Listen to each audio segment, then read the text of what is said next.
برائے مہربانی ڈاکٹر سعید مکی کے چینل کو سبسکرائب کریں اور بیل آئیکن پر کلک کریں۔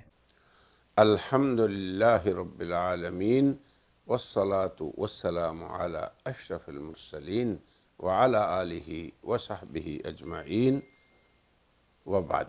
اعوذ باللہ من الشیطان الرجیم، بسم اللہ الرحمن الرحیم۔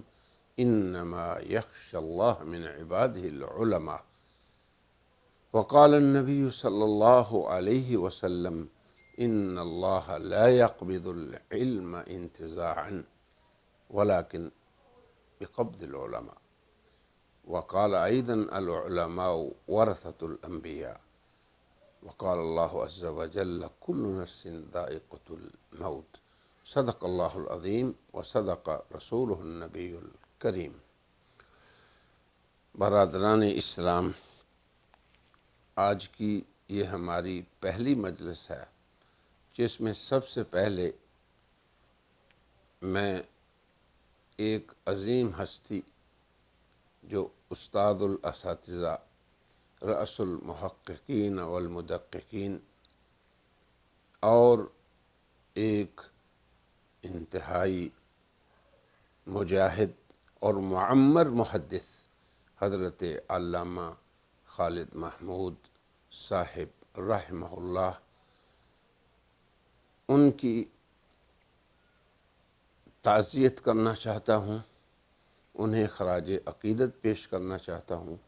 تعزیت تو ان لوگوں کو جو ان سے متعلقین تھے، مخلصین ہیں، محبین ہیں، مجالسین ہیں، اور ان اداروں سے بھی جہاں وہ کام کرتے رہے، اور خصوصاً آج کل جامعہ اشرفیہ میں وہ بخاری شریف پڑھاتے تھے۔ تو میں ان سب حضرات سے علامہ صاحب کی اس وفات پر تعزیت کرتا ہوں۔ اور اللہ کی عجیب شان دیکھیں، اللہ اکبر، کہ یہ آخری عشرے میں ایک اور عظیم ہستی اور دارالعلوم دیوبند کے صدر المدرسین حضرت مولانا مفتی سعید احمد پالنپوری، ان کا بھی انتقال ہو گیا، اور ان دو ہستیوں کا کچھ تعلق بھی ہے۔ اس مجلس میں، جسے میں مجلس شہادت کہتا ہوں، مجلس گواہی کہتا ہوں، چند گواہیاں آپ کے سامنے رکھوں گا تاکہ ہم یہ سمجھیں کہ ہمیں ان حضرات کو کس طریقے سے خراج تحسین پیش کرنا ہے۔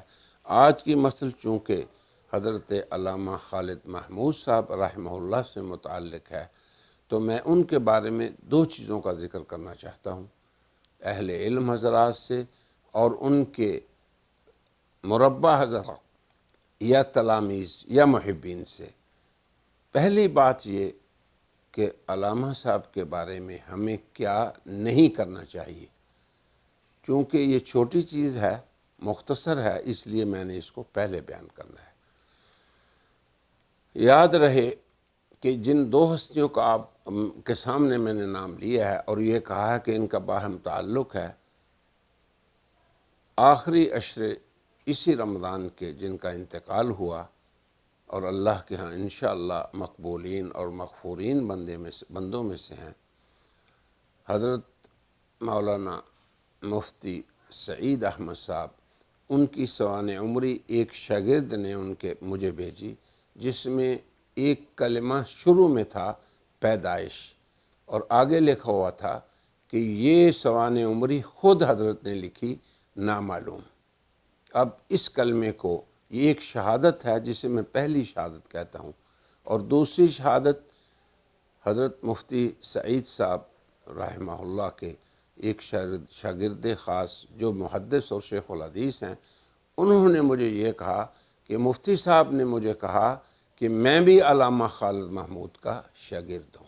اب یہ دیکھیں کیسے یہ لوگ آپس میں علمی رشتہ رکھتے ہیں اور شہادت میں بھی تقریباً یکساں ہیں۔ اب علامہ صاحب کی طرف میں آتا ہوں جو امور نہ کرنے والے ہیں۔ اب علامہ صاحب کب پیدا ہوئے؟ اب بہت سے لوگ ان کے شناختی کارڈ سے دیکھ لیتے ہیں۔ یاد رکھیں میرے محترم حضرات، اور محبین و مخلصین علامہ صاحب، وہ شخص اس دور کا ہے جس دور میں یہ چیزیں نہیں تھیں۔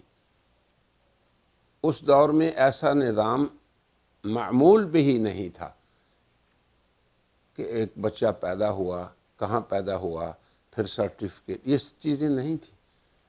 اب ایک قصہ جو آج میں نے علامہ صاحب کا ان کی زبان سے سنا، کسی مجلس میں آپ خطاب فرما رہے تھے اور ایک بچے کو کھڑا کیا، 8 سے 10 سال کے درمیان اس کی عمر ہوگی، اور فرمایا کہ اس بچے کی میں عمر کا تھا جب امرتسر میں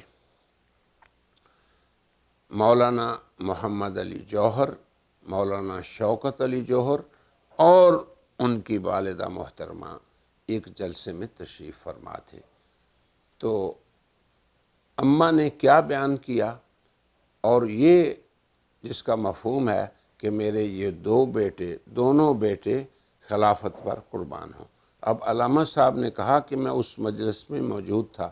اب آپ یاد رکھیں، اس میں شاہد جو ہے وہ میں آپ کو بتانا چاہتا ہوں کہ میں اس مجلس میں موجود تھا، اور مجھے آج تک وہ شعر بھی یاد ہے جو اماں جی نے کمزور سی آواز سے پڑھا تھا، وہ آپ بھی سن لیں اس ویڈیو کے اندر۔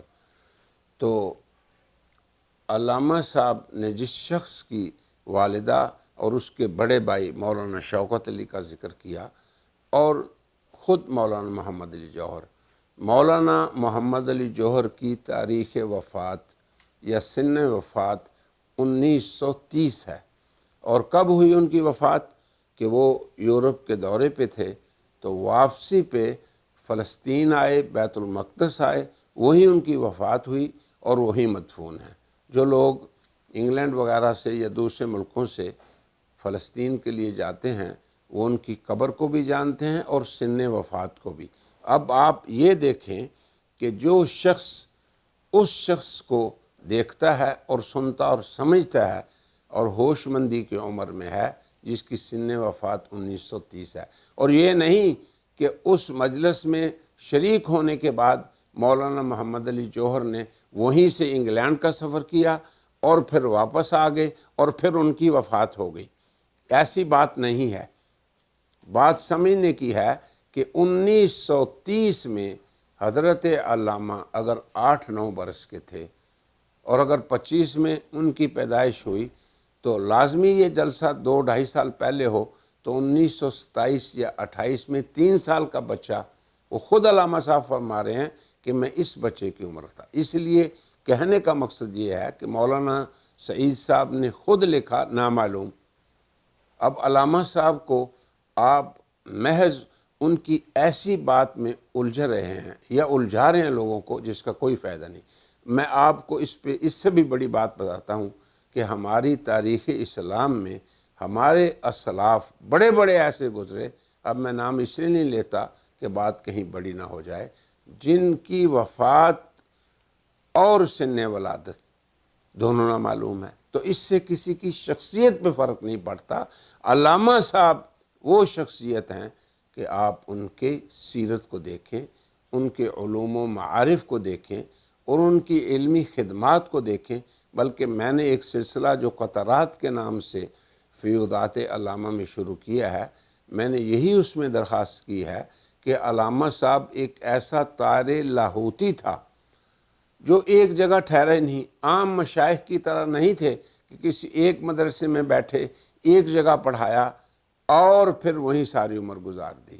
علامہ صاحب نے مرے کالج میں 1950 سے پڑھانا شروع کیا، پھر علامہ صاحب وہاں سے خانے وال کالج میں گئے، پھر MU کالج میں آئے، پھر اس کے بعد کئی تحریکوں میں انہوں نے حصہ لیا، پھر اس کے بعد کئی مجلات کے وہ ایڈیٹر رہے، اور اس کے بعد پھر انگلینڈ چلے گئے اور PhD کی 1970 میں۔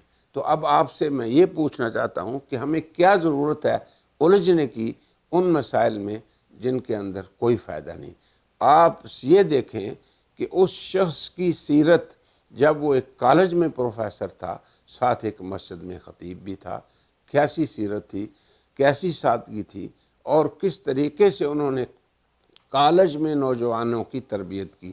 بلکہ اسی زمانے کے ایک اسٹوڈنٹ سے جو 80 سال کی تقریباً عمر کے ہیں، وفات کے بعد جب میں نے فون کیا تو انہوں نے جو کہا وہ سنیں، اور میں نے جو انہیں کہا وہ سنیں، تاکہ ہم مستقبل کا لائحہ عمل طے کریں۔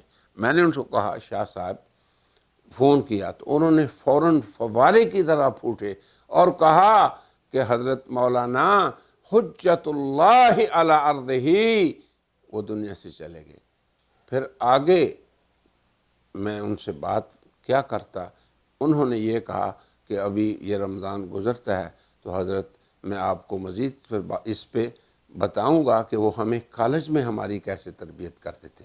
کالج کے اندر ان سٹوڈنٹس کو انہوں نے اسلامی عقائد سکھا ہی نہیں دیے، بلکہ ان پر مناظرہ کرنے کا بھی علم سکھا دیا، اور یہ اسٹوڈنٹ ان کے ساتھ رہے۔ جب علامہ صاحب وفاقی شرعی عدالت کے جج بنے تو یہی شاگرد ان کے اس وقت بھی بڑے عہدے پہ تھے، اور وہ آج کل لاہ کالج میں پروفیسر بھی ہیں۔ پھر اس کے بعد یہ ہوا کہ جب علامہ صاحب شاید صدر ضیاء الحق کی طرف سے یا رابطہ عالم اسلامی کی طرف سے وہ گئے